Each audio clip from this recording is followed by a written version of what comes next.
काय ना पूर्ण करायचं. हो चालू करा. तोंडावरती श्वास घ्यायचा. जलनेती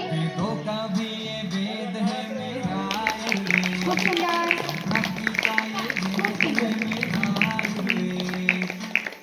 आपले रजू भाऊ परत आता श्री मंगळे सर, आपले अंकुश भाऊ, राजू भाऊ, श्याम भाऊ,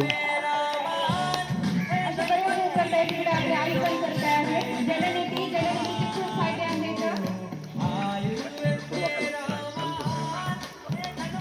टाळ्या वाजवा सगळ्यांना. कोण पण करा. पात्रावर ठेवलं. पात्रावर ठेवलं. जास्त दुसऱ्या साईडने